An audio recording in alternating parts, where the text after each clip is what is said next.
Hi, welcome, and thank you for joining us. I am Mia Parrish, and this is the Sandra Day O'Connor Institute for American Democracy Constitution Series, Equality and Justice for All. On behalf of Justice O'Connor and the Institute, we are delighted to have you with us. And today we are very honored to have Dr. Claude Steele of Stanford University. Dr. Steele is an American social psychologist and professor of psychology at Stanford. He's best known for his work on stereotype threat and its application to minority student academic performance. And his book, Whistling Vivaldi and Other Clues to How Stereotypes Affect Us from 2010 summarizes years of research on stereotype threat and the underperformance of minority students in higher education. This has become an even more pressing issue and very timely today. So very appreciative of Dr. Steele, who holds a BA in psychology from Hiram College, an MA in social psychology from Ohio State University, and a Ph.D. in social psychology and statistical psychology from Ohio State. He's also been elected to the American Academy of Arts and Sciences, which is a tremendous honor, and currently serves on the boards of the Russell Sage Foundation, the John D. and Catherine T. MacArthur Foundation, and Scripps College. Professor Steele is a fellow for both the American Institutes of Research and the American Academy of Political and Social Science. He served as provost of UC Berkeley, Columbia University, and is dean for the School of Education at Stanford, and holds honorary doctorates from Yale and Northwestern, among other distinctions. As we begin our program, we invite you to send your questions during our Q&A following Dr. Steele's presentation via YouTube live chat or in Facebook comment. Again, I am delighted on behalf of the Sandra Day O'Connor Institute for American Democracy and our Constitution series to welcome Dr. Claude Steele. Please join me. Thank you, Mia, for that kind and wonderful introduction. I'm happy to be with you all today. These are probably quite obviously challenging times, and we're in need of understanding, I think, as a way of on which to predicate action. While I don't want to get expectations too high, I hope I can contribute to that a little bit. The question around which I would like to organize my remarks today is a very straightforward one. I think it's a classic American one, and that is, how do you have a successfully diverse community in an organization, in an institution like a university or a school, or in a classroom? How do we make diversity work for us and be successful? And by successful in diversity, I mean something like this, that where we all feel that we can contribute from the standpoint of our backgrounds and from our identities in a community, and yet we don't feel like we're going to be disadvantaged by those backgrounds and identities. That would be, I think, probably a good thumbnail definition of what inclusion would look like. I'm fully appreciated for who I am, and yet not disadvantaged for who I am. I think a note of history is useful here. I think the commitment to having a society like this began probably in the 60s, at least in my own personal experience. That's how, and knowledge base, that's how I date things. That commitment, at least that public commitment, is probably the chief fruit of the American Civil Rights Movement, in the Supreme Court school desegregation decisions, the Civil Rights Acts of the mid-60s. There was now a public commitment to do away with the essentially apartheid system in which we lived, a sort of separate but equal regime, and move toward an integrated society. Inherent in that public commitment is a process of incorporation, of bringing into the mainstream of society the disenfranchised, people who had been traditionally in American society disenfranchised. So with that commitment to having the term of the day, an integrated society, is inherently a process of incorporation.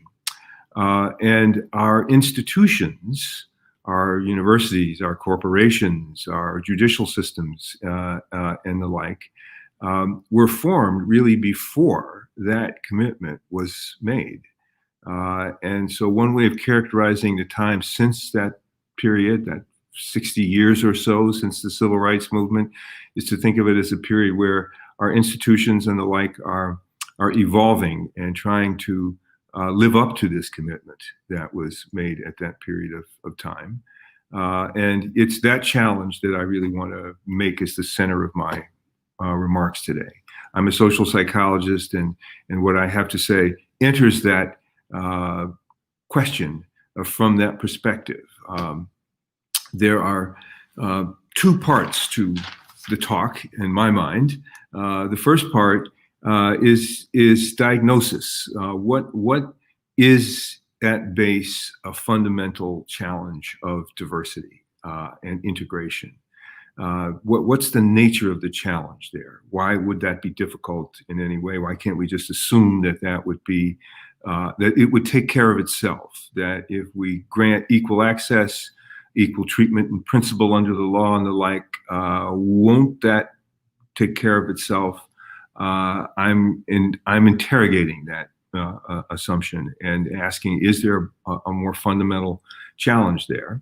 And I come up with one. And it has a lot to do, to anticipate where I'll land, trust. It's a lot to do with trust. The second part of the talk is what to do about this in our institutions, our classrooms, our corporations, and the like. From this kind of diagnosis, what are the treatments that would seem useful? And in that regard, I think I land on a pretty hopeful note that I think once, based on this kind of understanding, there is more to do than we may think. I do warn that probably the first part of the talk is a little dark because it does go over some of the real inequities in American history and the nature of our society. We have this amazing society, this amazing nation, maybe the first of its kind in the history of the world, trying to have a society that's inherently diverse like this. But we also have some troubled parts of our past, which I think most of us are aware of. And so I'll have to, in the interest of diagnosis, go over just a bit of that so we can have some confidence that where we land with regard to strategies of remedy are honest and appropriately derived. So with that warning, keep in mind the talk will get toward the light and the hopeful as it goes on. I think the story begins for me with the main ethos we've used to integrate society, which I can call colorblindness, for lack of a better term. Everybody's heard that term. I think it's a basic offer. The way we would incorporate the disenfranchised into the mainstream of society is through this offer of colorblindness. Look, me, the enfranchised in society, I will promise, trust me, not to see you in terms of your identities, like has been done in the past. I won't do that. That's my side of the offer. That's the offer. And for your part of it, the disenfranchised, you should assimilate to the mainstream of American society pretty much as fast as you can. That's kind of the way that, coming from the 60s, we would move forward and integrate our institutions and the like, is through that kind of an approach.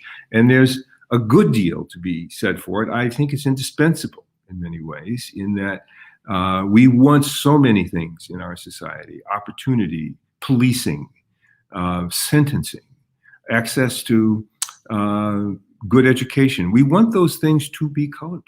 We don't want them to be based on. That's what that commitment in the 60s is about, in a way, is that we want that kind of fairness, the kind of identity fairness, to be the rule in the United States. So I don't think we're going to get away from this approach, but I do think some problems derive from the blindness part of it, that we probably have underappreciated this in an effort, a well-intended effort, to achieve a kind of identity fair society have perhaps diminished the significance of identity in people's lives, and not understanding that significance. It has hampered our institutions' ability to adapt to the realities of integration and diversity. That is kind of the heart of the point here. We have used identity, social identity, race and ethnicity, religion, sex.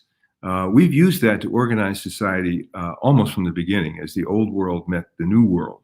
Who would be in the social contract of this society? Who would not be in the social contract of this society? Who would be enslaved? Who would be exterminated, pursued, chased off their lands? We used identity to make those kinds of organizational decisions. And our society still has traces, legacies of that organization, quite profound traces of that organization.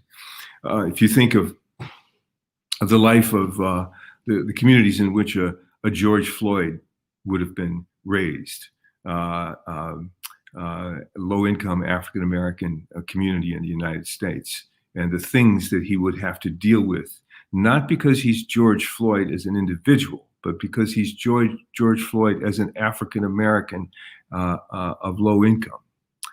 So he's going to have to he's living in a community where the unemployment rate is astronomical compared to the national average. That's going to destabilize family life, preoccupy it with the need for short-term adaptation to unrelenting urgencies, economic urgencies, which is going to make it difficult to prepare kids for school. And when they get to school, the schools in those neighborhoods are probably going to have the worst funding, be least likely to have the strongest teachers assigned to them. The discipline rates for people of George Floyd's identity, African Americans, is going to be much higher.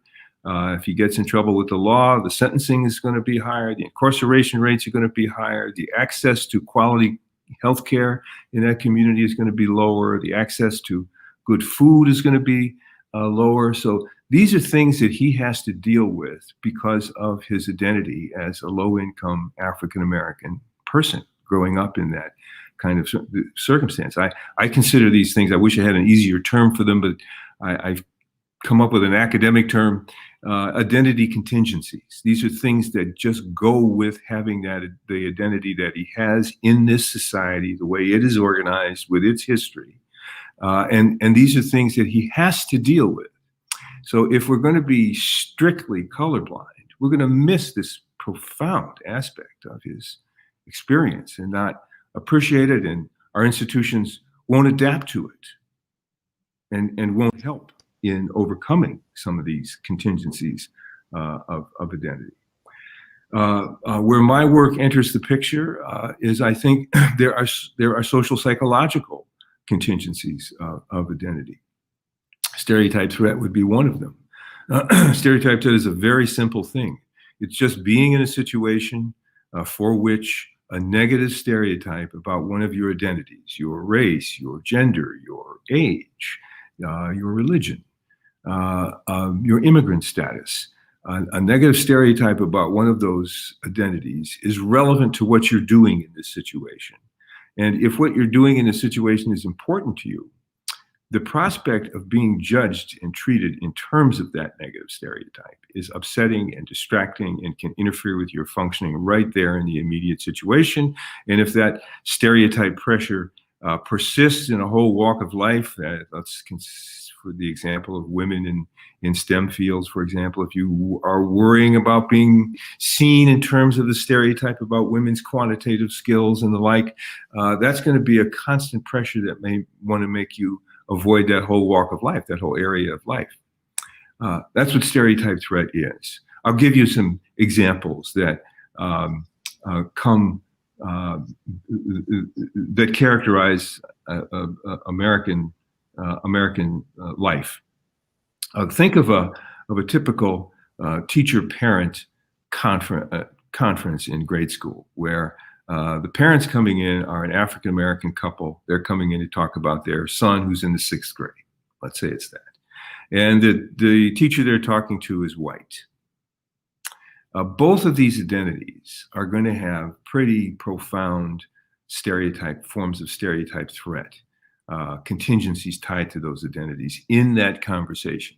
From the standpoint of the African-American couple coming in, they're worried that their child will be seen through the lens of negative stereotypes about African-Americans, that they're not prepared for school, that they don't have that their intellectual abilities are not strong, that if there are any transgressions, those transgressions will be read as aggressive tendencies or something of that sort.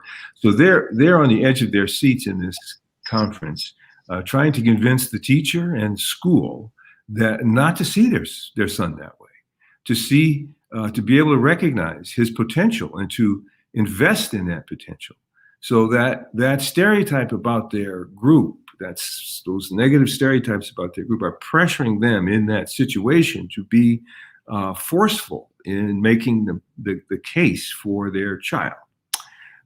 For the teacher's side of this conversation, she too is dealing with a profound stereotype threat. She could feel, look, if I say anything critical of this young man, it could come from the very best of intentions to be constructive advice about something. But if it's critical, I could be seen as a racist.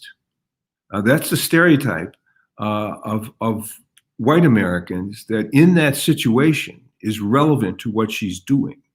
That's the threat that stereotype poses for her. These stereotypes come down to us from our history as a society.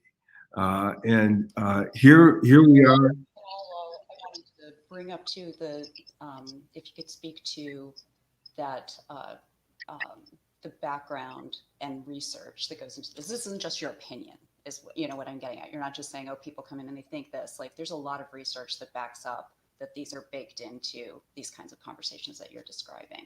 Yes, you would like me to describe an experiment or two on that? No, I'm just reiterating that you're not just talking about yes, yeah. your opinion. This is set up for This is set up for. I'm trying to give people a clear, everyday example of how the pressure we're talking about may have affected them. I suspect it has affected them.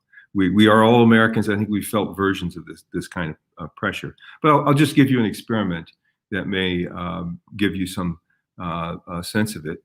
To make this point, since the first would be, let's say, women taking a difficult math test.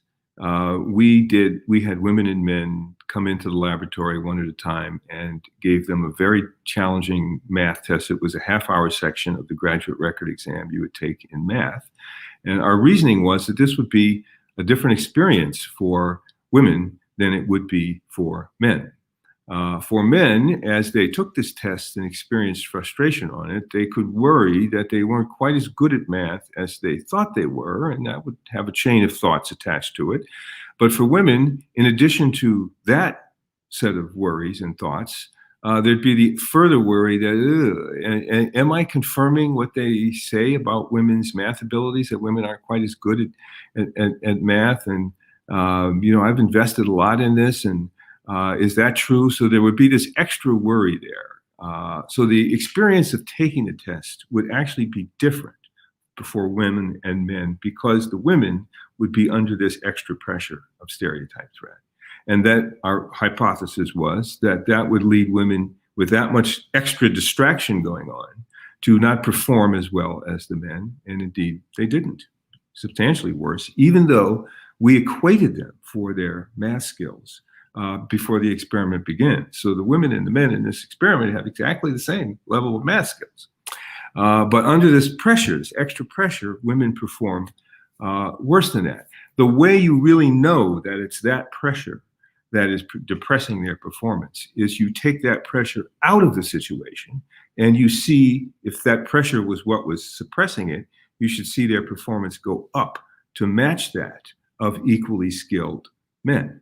So in another condition of the experiment, the same thing, except to take the stereotype threat pressure out of the experience for women, we said just before the test began for all participants, men and women. We said, look, you may have heard that women don't do as well as men on difficult standardized math tests, but that's not true for the test that you're taking today. The test you're taking today is a test on which women always do as well as men. So go.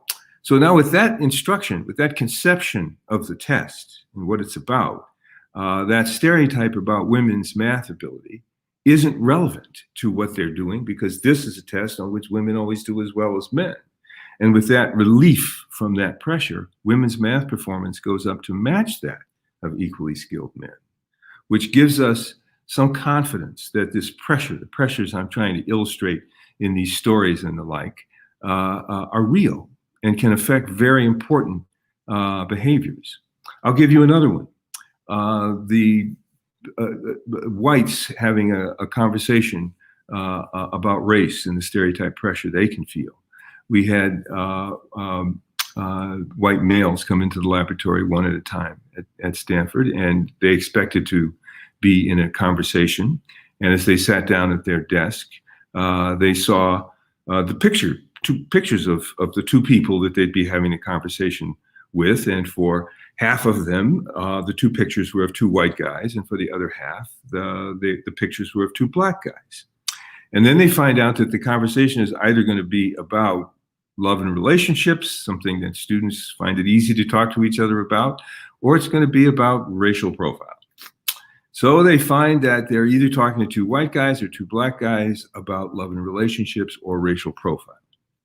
Then the experimenter says, I'm going to go down the hall and I'm going to get your two conversation partners and I'm going to bring them back for the conversation. And by the way, while I'm gone, would you arrange the 3 chairs in the room for this conversation?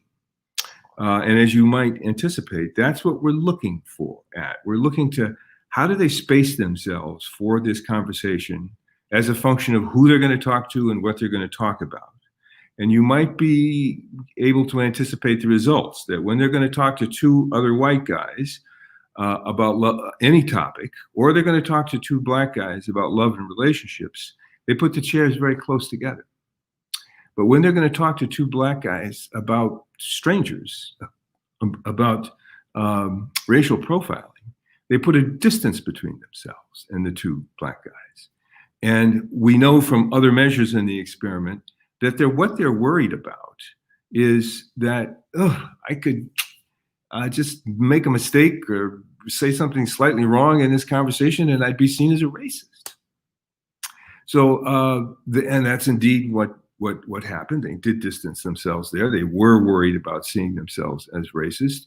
And in a bit, I'm going to give you when I get to the hopeful part, in just a second, I'm going to give you a way to do that so that the chairs can come close together for a difficult conversation, because that is part of the heart of the talk that I'm trying to get. How do you overcome this pressure? First, what is the pressure? And then how do you overcome it? And the point I want to draw from both the examples about the parent-teacher conversation and the experiments I've just described is that because of our history and the stereotypes that have come down to us from that history and the predicaments that they can put us in relating to each other and in our functioning in general, those predicaments, it can be difficult for us to trust each other. And that is one of the chief challenges in a diverse community, whether it be in a classroom or be in an organization. And that attention to making a diverse setting function well has to go into building trust in the situation. Because when the situation becomes diverse in the way that our diversity is, with the stereotypes attached to it, history attached to those stereotypes and the like, it's difficult for us to trust each other.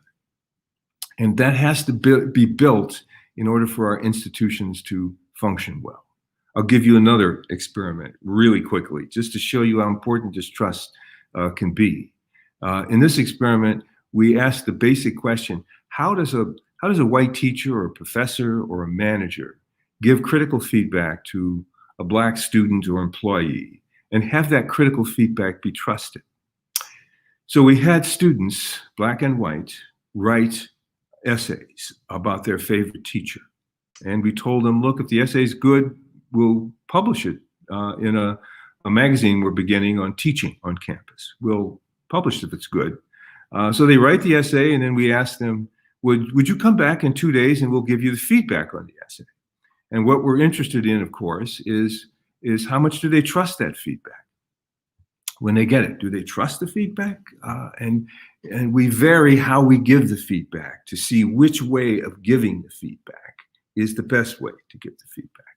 Well, what we found immediately was that just giving the feedback straightforwardly, here's the critical feedback on your essay, or giving it with a positive compliment first. I really like the energy that you bring to this class and so on. Giving the feedback that way didn't work in the sense that the African American students didn't trust it. And not trusting it, they weren't motivated by it.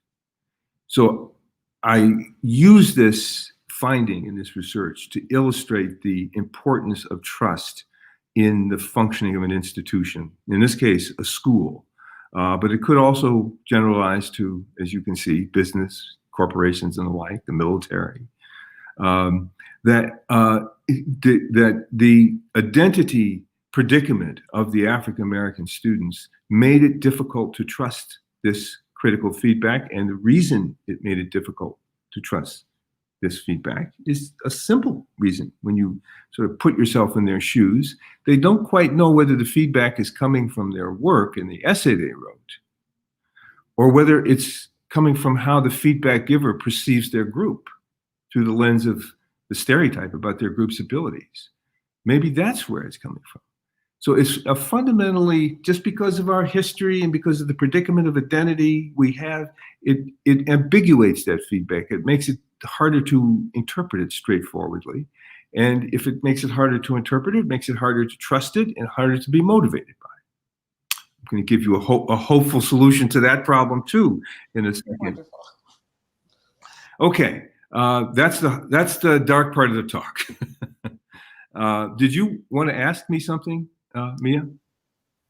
No, this is fascinating. I'm Oh, okay. I thought I heard you say something. I couldn't see you, so I thought I heard you warming to a question. Anyway, I'll get to the and how that manifests, because what you're talking about is a very, I think this is a dark conversation, right? It is a complex and I wish it was lighter. right. So you don't have lighter. to. But we're trying to get to what the challenge is, and I think the challenge I'm trying to characterize and illustrate it. So, but on to the brighter part. If the problem is fundamentally trusted, I'm going to make a radical statement here that even though I think prejudice, bias, implicit, these are very, very profoundly important problems in our society. And we need to do everything we can, of course, to diminish them. I think this issue of trust is just as important. And I think it's more accessible, it's more fixable than prejudices can be. That's difficult from the standpoint of a psychologist. In the questions and answers, I'll have time to expand on that a little bit. But I want to focus this here on trust, because there, I think, is hopefulness. I'll tell you, I'll start with finishing that feedback experiment, because that illustrates a principle on which my hope is built. What kind of feedback could the evaluator, the feedback giver, give that the Black students would trust in giving that critical feedback about the essays they'd written? Well, it turns out it's pretty simple. When the feedback giver said, look, we use really high standards in evaluating these essays, because they might be published in this magazine we're developing. We use high standards, but I read your essay and I think you can meet those standards. Here's the feedback.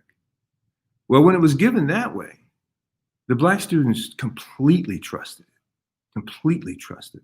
And they were 3 times more motivated to improve their essays than any other group of participants in that experiment.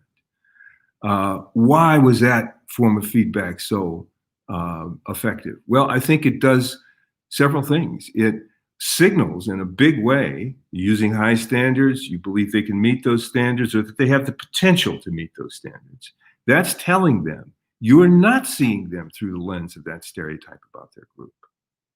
You're not seeing them that way. And that illustrates the principle that our institutions, our organizations, I think, can use to improve the functioning of diverse communities in our institutions. Is that there needs to be some signaling that the institution welcomes the person. If there isn't, given our history and society, and given all the ongoing things that still happen, the nightly news is, as we all know, tragically full of horrific acts of discrimination and racism.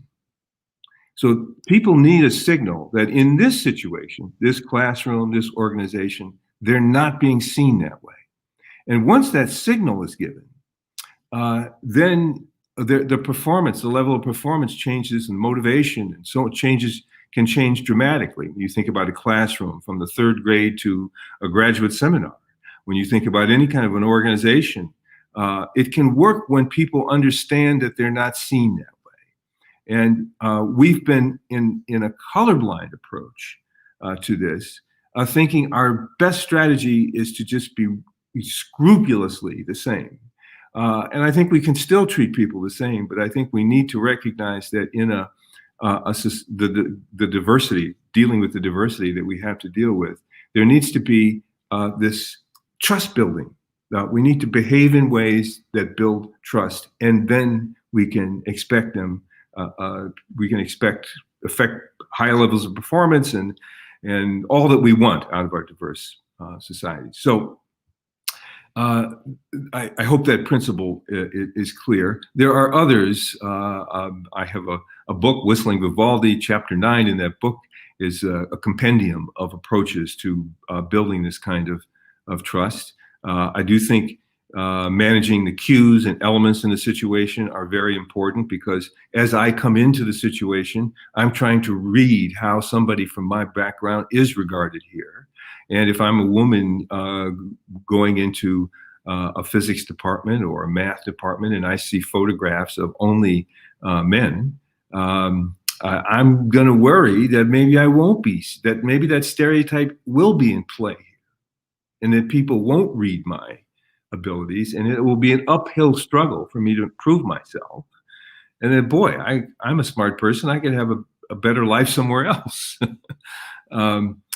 If we understand what the message of that the environment can send messages that make it easier or more difficult for us, people to feel comfortable and valued in a situation, then we can start to manage those things a little bit. Mindsets are also very helpful in that experiment where the white guys are arranging the chairs to talk to 2 black guys about racial profiling. There was a mindset that made it very easy for them to do that. And the mindset is this, it's very simple. We told them, look, this is a challenging conversation for anybody. We have a challenging history, a great history, but a challenging history in this society. And these conversations are not easy. And the best way to approach them is not to try to perform or present oneself as completely devoid of prejudice. Don't do that. That might send the wrong signal. Just try to treat it as a learning opportunity, as an opportunity to see into the experience of other people in your community. And when in doubt, ask questions. Don't be a nuisance, but explore. Try to genuinely learn what you can learn in this conversation. And with that instruction, they move their chairs very close together to have that conversation.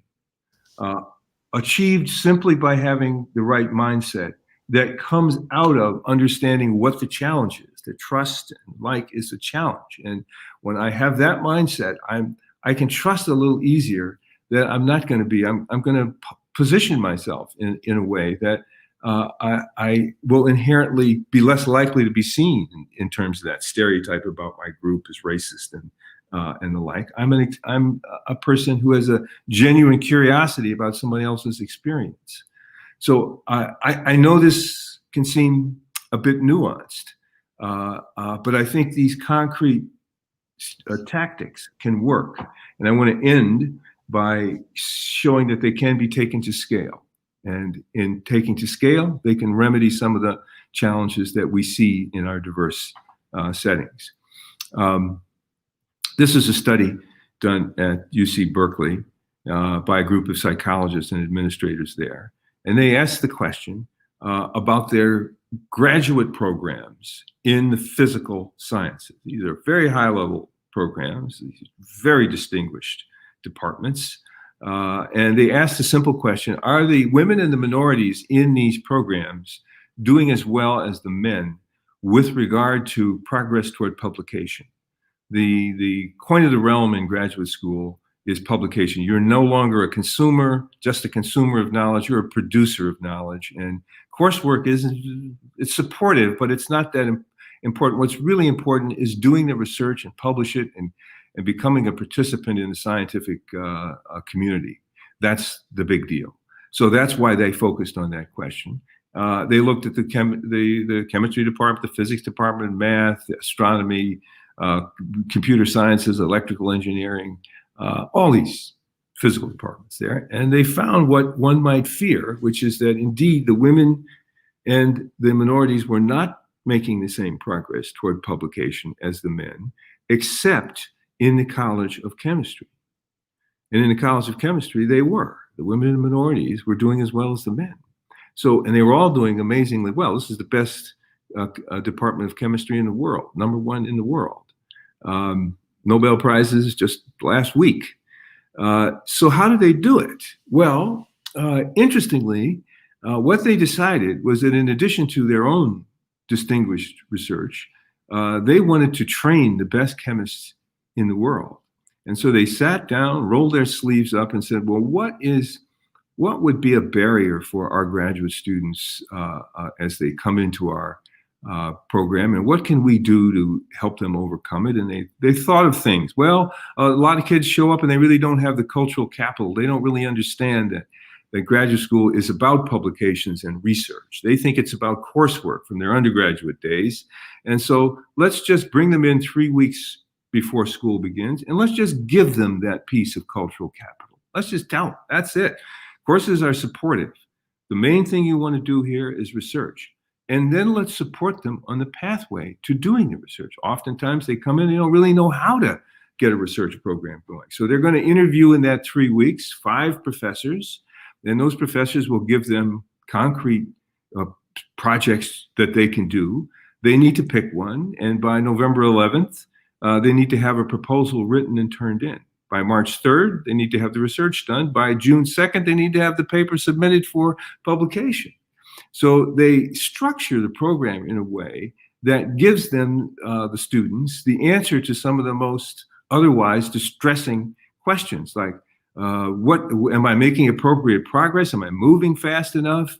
How should I allocate my time? These things are pretty much settled in the structure of the program, and the faculty support them in that. Compared to the other physical sciences departments, the faculty in this department encouraged the women and minorities as much as they encouraged the men to publish. It was just a very high expectation, kind of like the feedback in that experiment that I described. We use very high standards here. We use very high standards, but I believe you can meet those standards. And with that as a principle guiding the whole framework of the program, they kind of eliminated a classic problem of underperformance, of women and minorities not doing as well in these programs and in this kind of coursework in higher education. So I like that, because it is it's pointing in a direction. Things can be improved. They can be improved between individuals, like in some of the experiments I described. And those same principles can be taken to scale, and they can be used to rethink our organizational structures and practices. They can be used as a lens through which to evaluate what we're doing to come to a solution.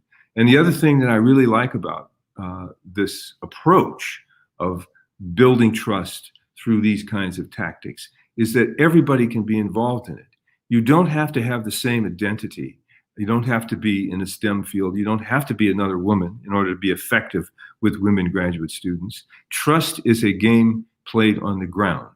It's who shows up, it's who listens, it's who helps with real concrete pathways forward and supports people in their progress along those pathways. It's in that way that our organizations can build in our students and our members, our employees, the kind of trust they need to function at their highest level, the highest level of their capacities will allow. And it is something that everybody can do. I look at my own experience and people that have helped me a great deal in my academic career often did not share the same identity I did, but they treated me just like in that experiment. Look, we use high standards. I believe you can have the potential to meet those standards. There's a lot to do, but I believe you can do it. That combination of things helps me a great deal more. Did I have to know that those people were completely always free of prejudice, or that they really understood my identity background and the like? I'm not sure. They helped me. They built trust. And I think that is a very hopeful note on which to redirect some of our efforts in thinking about diversifying our worlds, our environments, our schools, our companies, and the like. So with that, I'll end and hope there's time for questions. Yes, thank you so much. We have some really lively comments in the chat and questions. And trust is such an important part of that. I do want to tout Whistling Vivaldi, which you didn't ask me to tout, except for it is a really wonderful book, and you should buy it at Changing Hands because I love independent bookstores. A couple of questions from the chat. Do you think that positive reinforcement for disenfranchised groups can backfire? So, for example, can reinforce negative stereotypes that the disenfranchised group really needs more help or support that others do not need? Yes, I think it can backfire if you make, for example, remediation something that you assume is needed in order for members of that group to function well in an organization or in a school. If you link the need for remediation with the identity, you are probably intensifying stereotype threat. And oftentimes that idea that remediation is necessary is, I think, as a psychologist, somebody familiar with principles of learning and the like, I think it's an overreaction. Skills can be built pretty quickly once a person feels comfortable in an environment, and we probably need less. If we need to worry less about skills deficits, often which are pretty modest, than we do about building these relationships which enable learning to happen. So rather than proceed with a remediation approach, again, I think that feedback principle is helpful. We use high standards and actually use high standards, demand a lot, have people in an accelerated curriculum, support them, encourage them. There has to be real support and real help. But one needn't present that as a remediation, and it's something that can often be done for all the people in a situation at the same time. So there isn't a need to single out a minority group or women in some area and segregate them and give them a special remediation effort. Those things just have really been quite problematic in the 60 years since we've decided to integrate these institutions. They haven't worked that well. And I think the psychology that I'm describing here of increasing stereotype threat and the like that those practices can have are a big part of that problem. They're a big part of that problem. The abilities, for example, the difference, a 200 or 300 point difference in an SAT score is almost predictive of nothing. But we assume it represents a huge skill difference that requires a substantial remediation. That's not the case. And what really needs is the institution to signal to those students that they have confidence in their potential, not in their realized abilities, but in their potential to succeed there, and then to have the support for that. I'd go in that direction.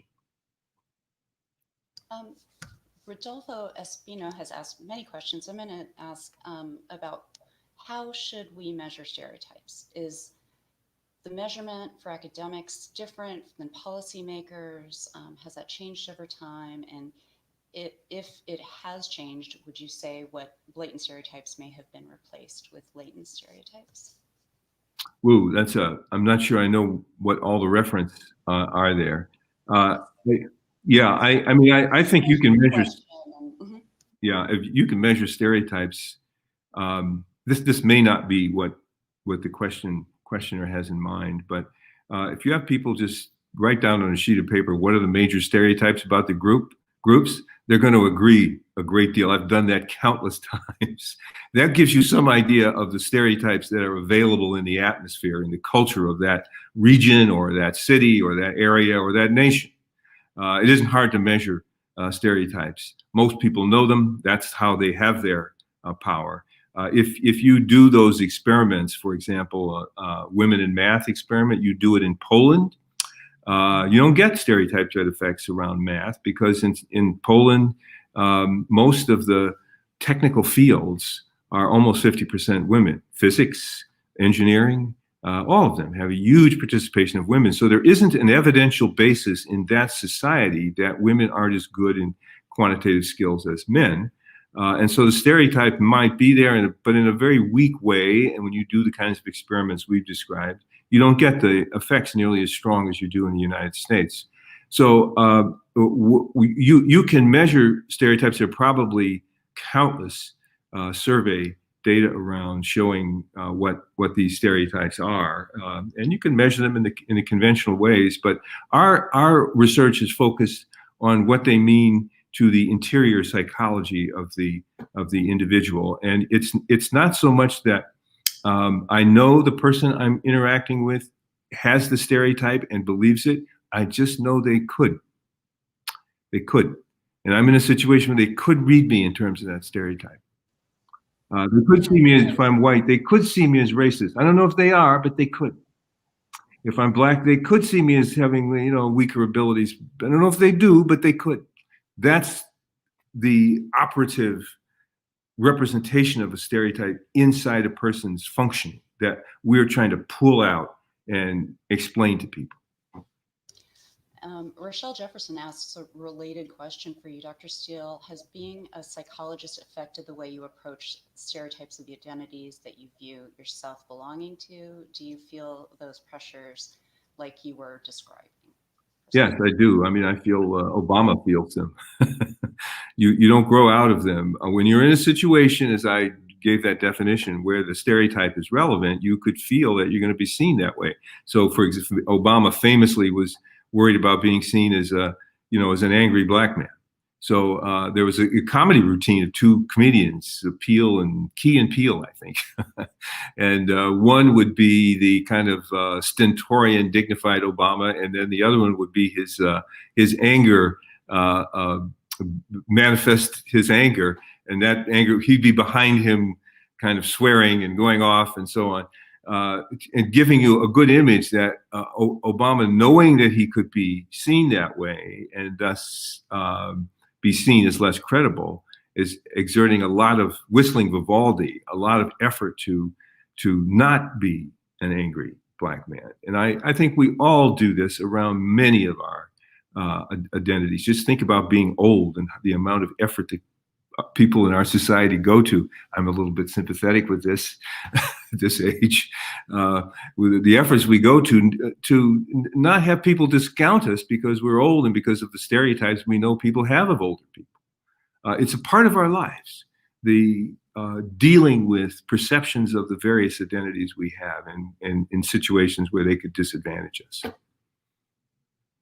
My colleague Kendra Hassan mentions that there is research that when you raise expectations for everyone, when you raise expectations, this works for everyone, right? So what you're talking about is a really logical thing. It is, but you really have to support people in that. Mm-hmm. You have to, you can't just say, I think you can do a great job and walk away.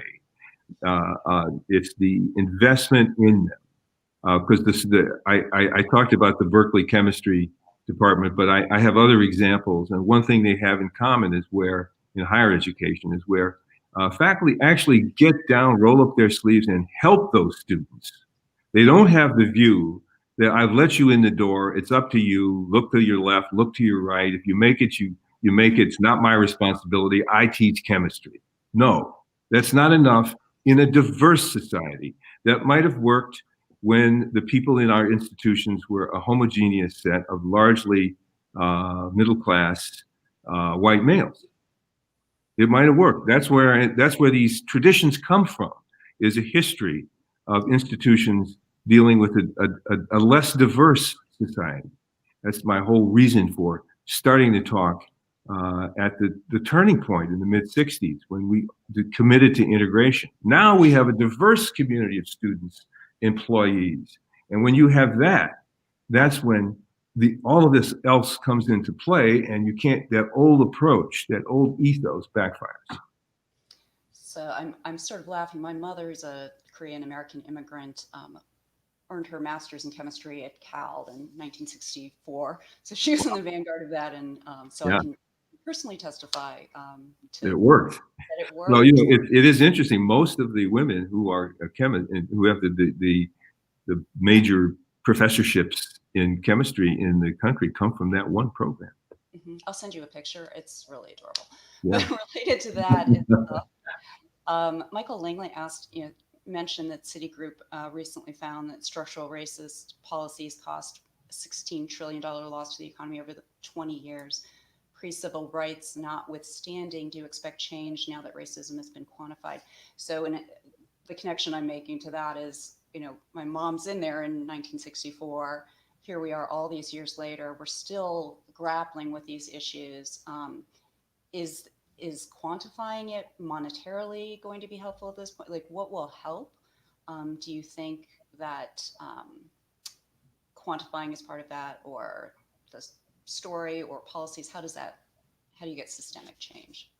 Well, I hope our work elucidates the phenomenon, the nature of how it can affect people, the predicaments it can put us in, the George Floyd, the Claude Steele predicaments of dealing with stereotypes and disadvantages that are tied to our identity. I hope people can, through this kind of work, can see this.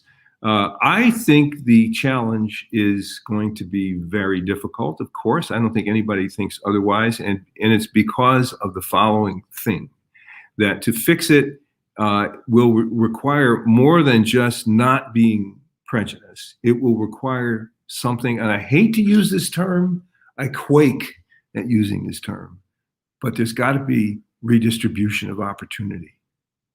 George Floyd, born in a community he's born in, doesn't have the same opportunity. That school he goes to has got to be better funded, and the better teachers, good teachers, have to be assigned to that school. Those sentencing practices on the criminal justice system, that access to good health care, these things have to be addressed. And then we will begin to move toward a genuinely integrated society. Work toward that is immensely important. Real differences, really ensuring that our population has the equal opportunity we like to think they have. That is the standard of being a good American, I think. That's what a good American is. A good American is not somebody who just can get up in the morning, do a gut check and say, I'm colorblind, and then say, I'm good to go. Saying you're good to go is leaving all those inequalities in place. And I think the larger responsibility we have to the kind of society we actually have and will increasingly have as this society gets more diverse is that we have to pay attention to the distribution of opportunity so that it doesn't get lodged in one quarter so much so and not at all in another quarter. That is what a good person, I think, that's the standard I would hold for what a good person is. We have a couple versions of this question and just a few minutes left. I'll ask Bonita Worth's question, which is, what is your opinion of the White House memo erasing racial sensitivity training and seeing it as racist and anti-American? There are a variety of questions sort of like that, but what are your thoughts on that and a response? Well, you know, I have out loud voice, like the That's good too. Be honest. Okay. What do we do? I was gonna be. I mean, I can be as irritated by, a mandatory bias training program as anybody. So I want to acknowledge that. I, for one, think it's very difficult for us as individuals to control that. I think we have to manage these things and learn how to manage them. And the kind of research that I do, and I see that now a great many other people are doing in this in the social sciences, I can be helpful at that. But I do think the memo that is referenced in the question, to the extent that it encourages us to deny our history and to deny our responsibility for that history, it's absurd. It's un-American. America is a complex society. It's had a complex history. It should pat itself on the back maybe more than any other society in the history of the world for taking on the challenge of having an integrated society and having a society committed to overcoming some of that history. Most societies don't do that. We're doing that. We should be proud of that. That should be where our pride in this society is, not in squelching out that history so that we're proud of a false history. And I think to a significant degree, we've done that. We've hidden a lot about this history, and I think it's important that as we support the strength of the society, as a society that is dealing, it's like a person, people. Some people try to repress their past and act like it never happened, and other people really stand up to their past and try to fix things and improve themselves. We admire those people, and that's the kind of attitude that I would admire in this nation. It's the nation I believe we are. We are not finished yet. We are in the making. And in the making, we are going to deal with who we are and who we have been. And I think that's what makes me proud to be an American. I love that. On that note, I love the note of hopefulness. We didn't get to all of the questions, but I really appreciate you talking about trust, compassion, listening, knowledge gaining, right? And acknowledging that these stereotypes are throughout our society, and we are working through that. Once you have put that out there and been honest about it, it makes such a huge difference. I want to thank you so much, Dr. Steele, for such an instructive and enlightening program. And we want to thank our audience and all of our sponsors for being with us today. We hope that you'll join us for our next Constitution series webcast on November 17th, when our guest will be announced before too long. You'll be able to look on o'connorinstitute.org and find out more. And I'm going to pitch your book again, so you will learn a lot. Appreciate that. We didn't even get around to the microaggression piece of so much of what we're talking about, because that you were ahead of your time in talking about what that looks like and the stereotypes that we see.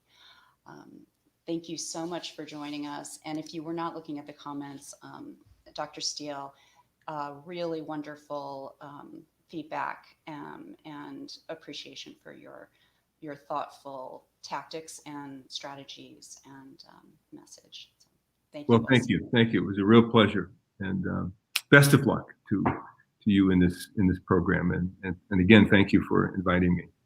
Thank you so much for being here. Mm-hmm.